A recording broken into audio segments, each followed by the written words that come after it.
got some big news that we got to discuss here at the Heat Report by Chat Sports. I am Nic Rohloff. Well, the Heat schedule was announced yesterday, and I want to talk about it because there is a lot of stuff that I took away from the 82 game schedule release for Miami. And well, I'll say this. Make sure you do follow me over on social media, specifically Twitter, at Nic_Rohloff is my handle. I tweeted out my takeaways and full schedule in picture on my social media before coming here and making this video for you guys today. So if you want wall-to-wall coverage on the Miami Heat, you got to go follow me over on Twitter. All right, so I got a lot of takeaways. My first takeaway, the NBA doesn't respect the Heat nearly as much as they once did, and the Heat only got 5 national TV games. And to me, respect, notoriety, whatever you want to call it, goes into primetime. Like, the best teams usually do get a lot of primetime games, yes, but it also comes in with the biggest brands in the NBA. And Miami simply having one of the lowest marks in the NBA tells us a lot of what the NBA thinks of the Heat roster, as well as their brand national-wise at this point. The 5 national TV games for Miami, a couple of them early on, then the other 3 in the new year. Both in November, in the same span of 7 days, they play in New York against the Knicks on Amazon Prime. They host the Golden State Warriors, which we'll talk about a little bit later, on ESPN. They play in Minnesota on NBC, at home against Houston and Philadelphia on Prime and Peacock, respectively, near the end of the year. They had 5 primetime games on this schedule. They had 7 national TV games last season, so a slight decrease. And if you just look at the trajectory of the Miami Heat, it has been on a downward trend over the last 4 or 5 years, ever since Jimmy Butler joined this organization.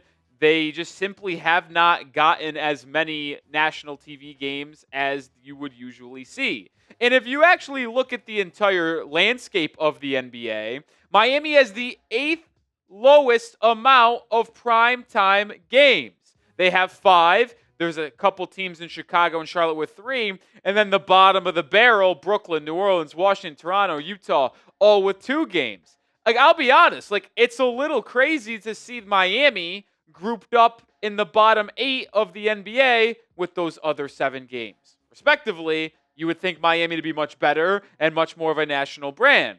But if we're going to be honest and face the cold, hard truth of this Heat organization, over the last 3-4 years, they have not been entertaining. They have been very mid, and this is what happens when both of those things happen continuously. Even with Jimmy Butler, the lack of effort that this Heat team would give in the regular season and the amount of times that they'd have star players miss time, yeah, that led to a decrease in national TV games. And now with Hero and Bam, as much as I love them as your 2 leading guys, those aren't going to draw eyeballs on TV. They might be a solid 500 basketball team, but no one's going to care to tune in and watch them. And you got to be at least entertaining if you're not going to be good to get more national TV games.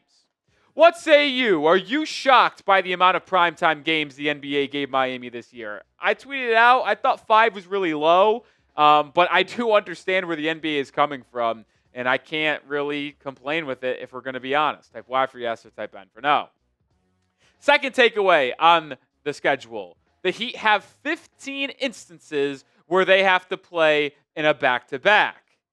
It's obviously not ideal. It's actually the second highest number in the NBA.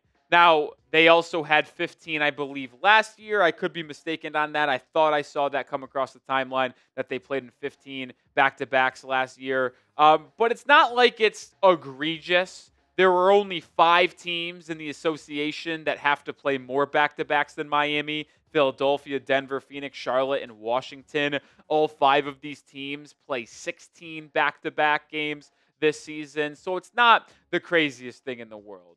There are 7 teams that play 15 back-to-back games like Miami. The 6 teams that join the Heat: Utah, Golden State, New Orleans, Portland, Toronto, and the Clippers. I will say, usually if you are a really good basketball team, the NBA will do its best to help you out and not give many back-to-backs. Like, you notice that the Lakers aren't in the top about 12. You notice that the Thunder aren't. The Knicks aren't. The Celtics aren't.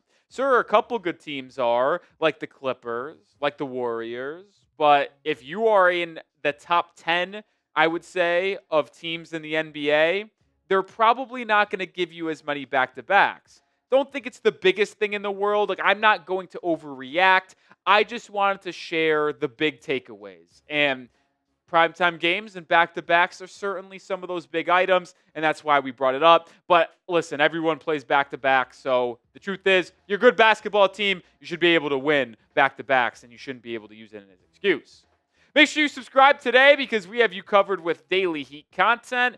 We're almost to 25,400 subscribers. Let's get there on today's show. Join the channel for daily content and coverage on everything Miami Heat. Third takeaway. The first 10 games of the season are a gauntlet. They just are. And I will tell you this, folks. The first 2 weeks, 3 weeks of the year will be a very early indication on how this year will go. The first 10 games are brutal, man. You start on the road against two projected playoff teams in the Orlando Magic and Memphis Grizzlies. I think the Magic are a top 3-4 team in the Eastern Conference this year. Memphis isn't as good as the Magic are, in my opinion, but they certainly are a playoff team. The Knicks are obviously at the top of the East. You get a break at home against the Hornets, but then you go on a 4-game road trip against the Spurs, who are projected to be much better. The Lakers, Clippers, Nuggets, 3 playoff top 6 caliber teams in the West before returning home against the Hornets and Blazers. I'll be honest here, folks. With that 4-game road trip and the 2 games on the road to start the year, those 6 games on the road are tough, man. And the games you're playing at home, those 4, aren't easy either. If the Miami Heat are able to find a way to go 500 in those first 5 or 10 games, I think that would be a pretty solid start to the season. I just feel like expectations should be tempered here with this basketball team. Do I think they will be better than they were last year? Absolutely. I would project a winning record for the Heat this season, or at least 41-41 splitting the year. But it might not be a good start. So if they're able to show some teeth, show some strength, and either come out of the first 10 games 500 or even with a winning record, I think that will be an indictment and very indicative of how well this season may actually go for this new look Heat squad. Rounding out the show here in a second, but before the Heat season gets underway, take advantage of the sale right now at chatsports.com/MIA hoodie. Links in the description and comments of today's video. $15 off. Sizes are starting to run out. Description and comments is where you can find the link. One more time, chatsports.com/MIA hoodie sale. Fourth takeaway. There is always one massive West Coast trip. You had 4 straight road games in the first 10 games, playing the Lakers, Clippers, Nuggets, and Spurs, but I would not classify that as the classic West Coast trip for the Miami Heat. It comes in late January, which is actually a great time for the West Coast trip to happen. And the 5 teams that you'll play in that week-long West Coast trip, play 5 games in less than 7 days. Buckle up, folks. Warriors, Kings, Blazers, Jazz, and Suns. You see there 2 back-to-backs in those 5-game span. And if we're just going to be completely honest about this West Coast trip, it could be worse. Like, I'm looking at those 5 teams, like, I think the Heat are going to be better than the Kings this year. I think they're going to be better than the Blazers. I think they're going to be better than the Jazz. I think they're going to be better than the Suns. So when you think of 4 of those 5 teams on that West Coast trip, Miami is the better team, in my opinion, before the year than 4 of them. So you should be able to go 3-2 in that span. And I know you're going to say, well, if the Heat are better than 4 of those teams, shouldn't they do better? Well, 2 back-to-backs and 5 straight games on the West Coast, it's going to temper my expectations a little bit. But a 3-2 5-game West Coast trip in January, assuming the Heat aren't absolutely dog shit by that time and the season hasn't gone off the rails, yeah, I'm pretty fine with that. It could be a gauntlet, and you have to play the Warriors, Lakers, Nuggets, and Clippers in that span. At least you get 3 of those teams I just mentioned early on in the year. So I'm not that mad with the West Coast trip that Miami is forced to play this year. Final takeaway. We kind of alluded to it a little bit earlier. Jimmy Butler returns back to Miami on Wednesday, November 19th. Is that going to be an interesting game? Oh, it absolutely will. Second time that he returns to the 305 to play his former team since the Jimmy Butler trade. We know how the first one went in late March. It was belt to ass. It was probably the best game Miami played all year long. No Steph Curry, yes, but they basically locked up Jimmy in that game and trounced the Warriors by 25 plus. So will that happen this year? Probably not. But it will at least be interesting to see Jimmy return back to Miami once again. I hope that the relationship between the two sides eventually gets better over time. We know it's not at the best position now. You blame Jimmy, you can blame Pat Riley, probably blame both. But hey, when that schedule comes out, when it's a primetime game as well on ESPN, I know the Heat fans are going to be turned up for that one, especially since it's early in the year. All right, I'm going to give you my early record prediction for the Miami Heat. But I want to get yours in first after seeing some of the highlights of the schedule. What will the Heat's record be this year? Get down in the comment section and let me know. My prediction, I said I'm going to think a winning record. I'm high. Starting lineup of Hero, Powell, Wiggins, Bam, and Ware. It moves me. I think it's solid with Davion, Jovic, Larson, and some others on the bench. Maybe you get some nice additions from Kasparas Yakachonis.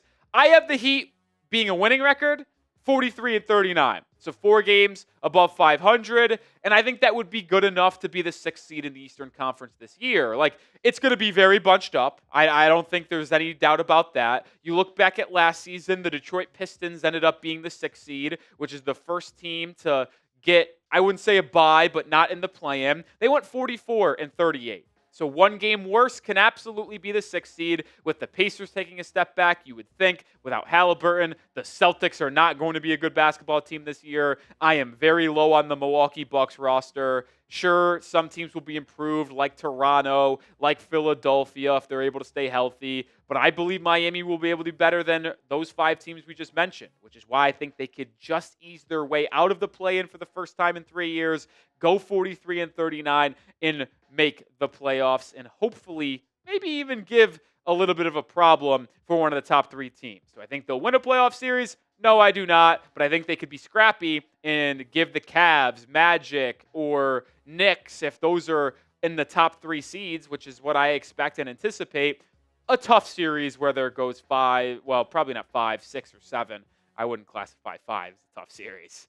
All right, that'll do it for today's show. Appreciate everybody hanging out with us here. Hope everyone was informed by the schedule news. I know it's not the most exciting topic, but I tried to make it a little bit more exciting and give you my takeaways, primetime games, and everything in between. Subscribe for more Heat content.